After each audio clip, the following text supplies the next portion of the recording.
is when we're starting formula math is it's one of the easiest things that you can do in math, okay?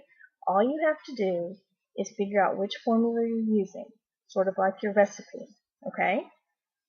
Once you find the formula, you simply write the formula, then you plug in the numbers into the formula, and the formula tells you what to do. It tells you whether to add, subtract, multiply, or divide. So write the formula, fill in the formula, and then calculate it. Okay, so the next part of the video, I'm going to give you some notes, and I'm going to work some sample problems, and then give you a couple of sample problems to bring into class tomorrow. All right, but first, got to do one of my shout outs.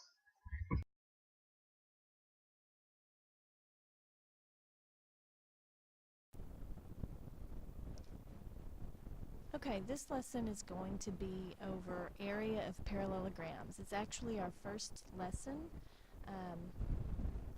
on area and using formula math. Now, what I want you to do is glue the study guide that I gave you today, glue it down on the next page in your ISNs.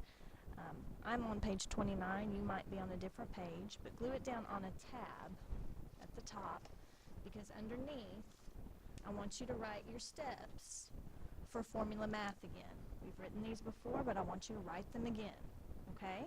For formula math, it's the same 3 steps no matter what kind of figure you're working with. The first step is always write the formula. The second step is plug in the formula.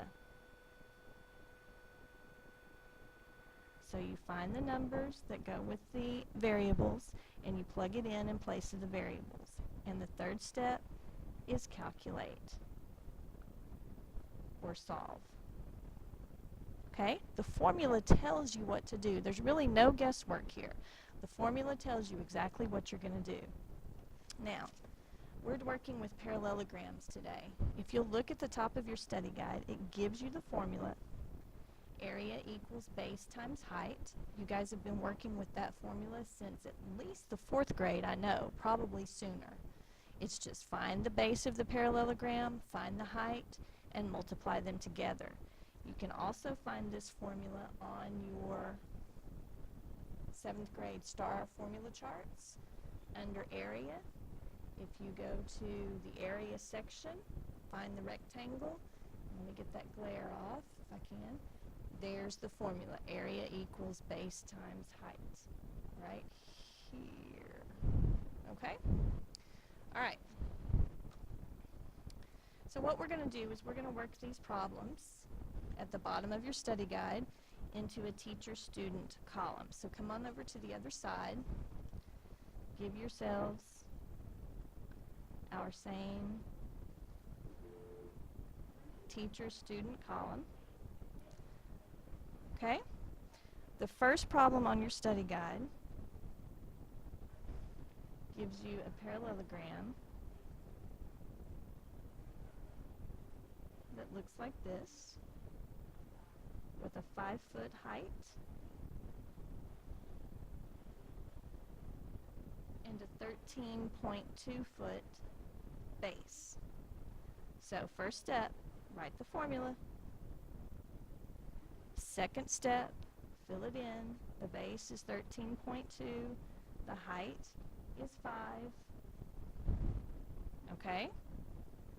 And then all we need to do is multiply these two together. 13.2 times 5.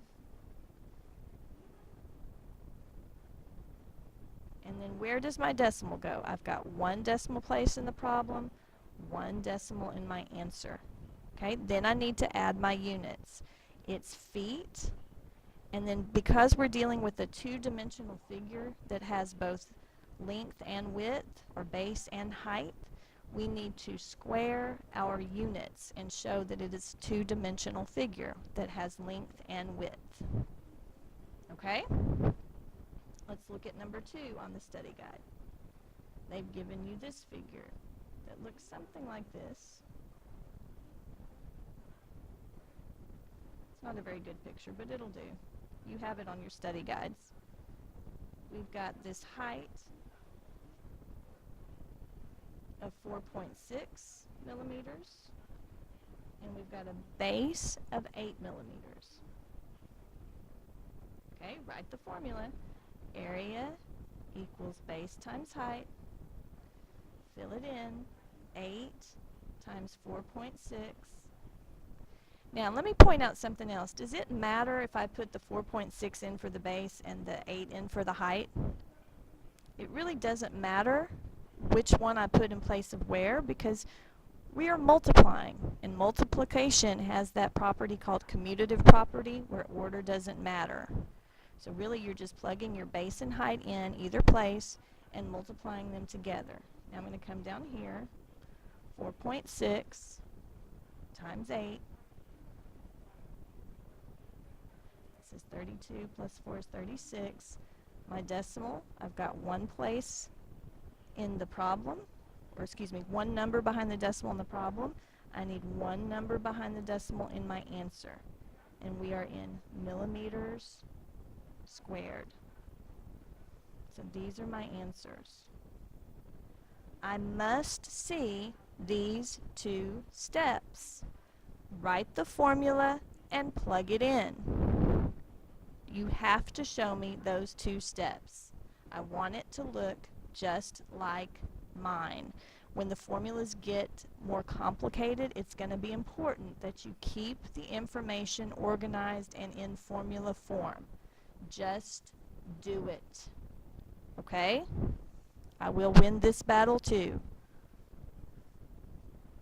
Okay, so for your practice, I want you to do number 3 on the study guide. It gives you a figure that looks like this.